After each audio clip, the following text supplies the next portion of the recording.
Well, one thing I think that everyone who's supporting Donald Trump for president, the one thing I think they should consider is if Donald Trump really wants to be president, or is he just getting his rocks off by running for president, getting the attention?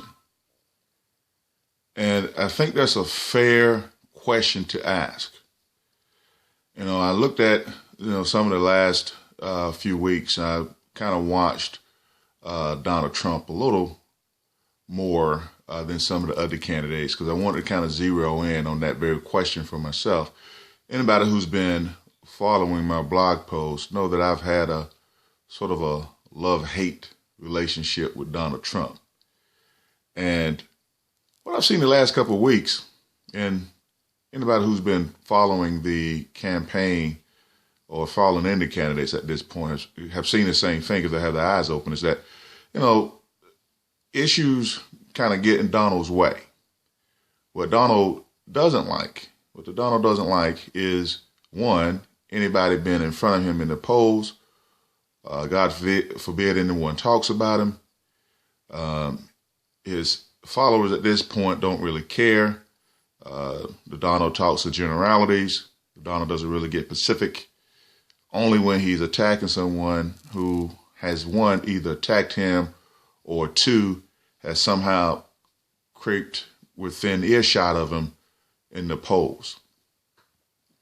And the other day, I was struck by something too, when Donald said that he was concerned about the amount of money the networks were making as regards to the presidential debates.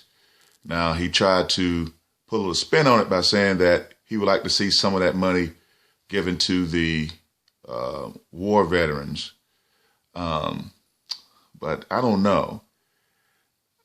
Donald's fascination with money makes me wonder, will he really give up control of Trump or the Trump empire to take a $400-some thousand salary and run this country? And I don't know, because it's one thing to actually run for president, right?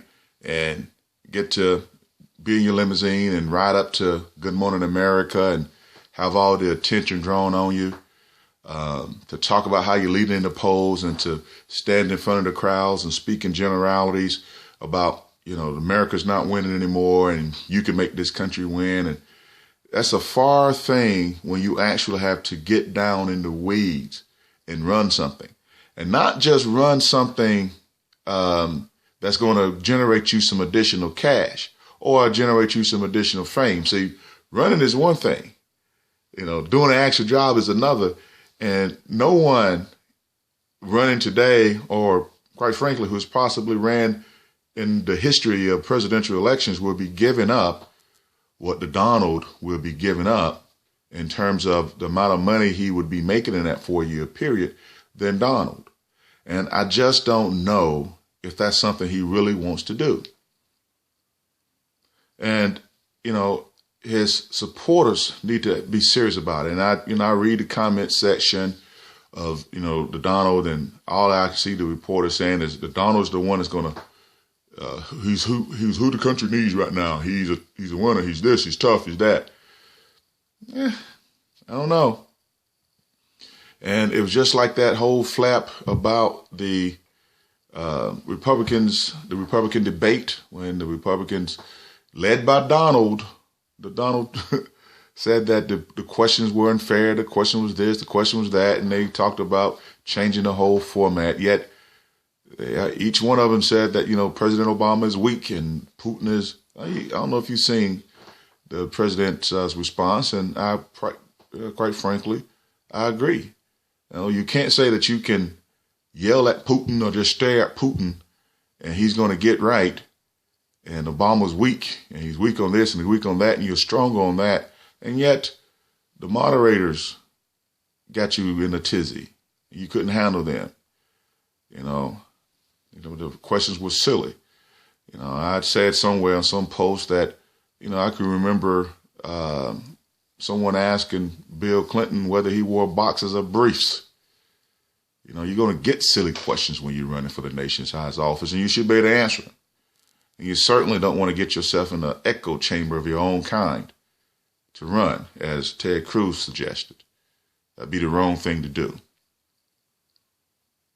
And so,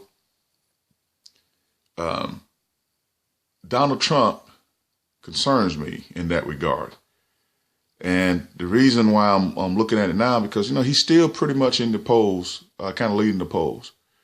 And I know Jeb Bush is kind of lurking because Jeb doesn't think the thing is going to last. And so Jeb doesn't believe that Donald Trump or Ben Carson or any of those guys are going to be there at the end. He knows no one wants him, but Jeb is willing to wait for your love in the end. And so, because Jeb knows, man, Donald loves money too much. The Donald loves making that dollar. And the Donald loves publicity, and he loves crowds, and he loves adulation. But the president of the United States is not going to get some adulation. You know, when he's down in the weeds, nearly 50% of the people are not going to like him. And that's regardless of who you are. That's just the climate that we're living in today. The times of a president garnering 7% of public support, I believe those times are gone. We are a nation divided by political interests. And so whoever runs for president, I think the high dollar mark might be 50% on a good day. But for the most part, your approval is going to be about where Obama's is today. You know, and that's just the way that it's going to be for a little while. And certainly the Donald is someone who polarizes in that regard as well. And I don't know if his thirst for fame and his thirst for adulation and his thirst for the almighty dollar would be enough to convince the Donald to get the job or accept the job should he win it. And the people who are wanting him to be president and gun-ho and excited, you sit down and ask themselves that very question. Would Donald take the job if given to him?